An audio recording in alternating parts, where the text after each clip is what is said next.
माता कहती है, बेटा जो स्त्रियां भोर में जल्दी जागती हैं उसके घर की संपदा कभी ओझल नहीं होती। शिव पुराण में तो बहुत विस्तार पूर्वक है।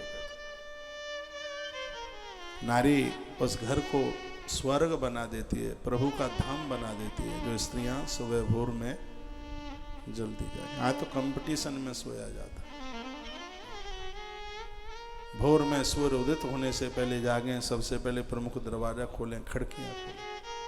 सूर्य भगवान की किरणें घर तक आनी चाहिए।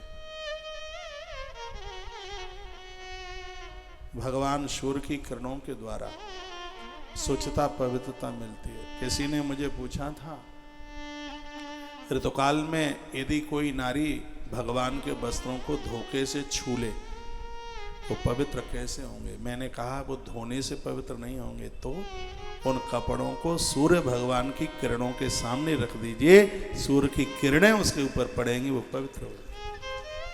सरोवरों का पानी शुद्ध स्वच्छ क्यों माना जाता है? उसमें पशु जानवर भी पानी पी जाते हैं सरोवरों में, नदियों में, तो भी उस जल को पवित्र माना जाता है। क्यों? क्योंकि भगवान सूर्य की किरणें उसके ऊपर गिरती हैं। भगवान सूर्य की किरण हर घर में प्रवेश हो। सुबह किवाड़ खोलिए, खिड़कियां। नारी भोर में जल्दी जागे और रात को सबके बाद में सोए। ऐसी बहुत बातें माता मैना ने पातिव्रत धर्म में अपनी बेटी को सुनाई है। पुनि पुण्य मिलती परती गई चरना,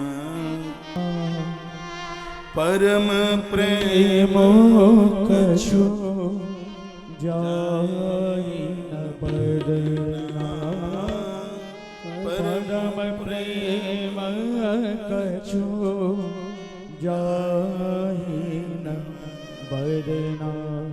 कितना प्रेम है मैना और पार्वती का, शब्दों में उसको वखानित नहीं किया जा सकता। बेटियों को लाड करो, ये दूसरे घर की अमानत है। 20-22 साल 25 साल आपने पाला है, पता नहीं सामने वाला घर परिवार कैसा मिलेगा। आपकी देहली पर उसका अपमान नहीं, आपकी देहली पर उसका भर करके सम्मान। आज बच्चों में इतना पक्षपात मान लिया जाता है, ठीक नहीं है। बेटों के जन्मदिन मनाते हैं, उसके लिए तो इतना, उसके लिए पता नहीं और क्या क्या करते हैं। ये मासूम बेटी मन में तो समझती है, उसको जलन नहीं होती है, लेकिन अंदर से आवाज जरूर आती है कि हे परमात्मा, आपने हमें धरती पर भेजा जरूर है, लेकिन पराया बना करके हमें इस धरती पर कोई अपना नहीं मानता। मैं भी, अरे तो दूसरे के घर जाएगी, इतना काई क्यों पड़ा है?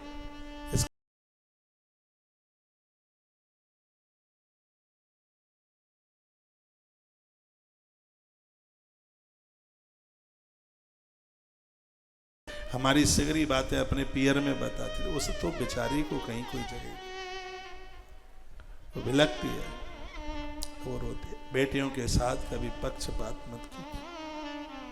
वही परिवार सुखी है जहां बेटियों का आदर किया जाता है। और याद रखना, आपके बुढ़ापे में, आपकी वृद्धावस्था में आपके बच्चे आपको छोड़ सकते हैं, लेकिन आपकी बेटियां आपको कभी नहीं छोड़ सकती।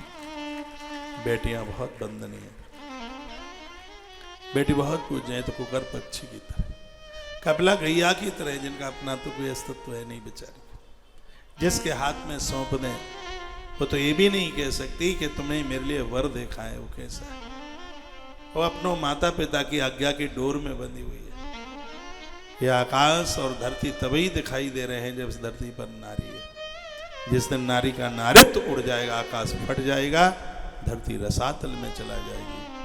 धरती रसातल में चली जाएगी, कुछ बचेगा नहीं। बेटियों को खूब लाड, बेटियों को खूब दुलार करो।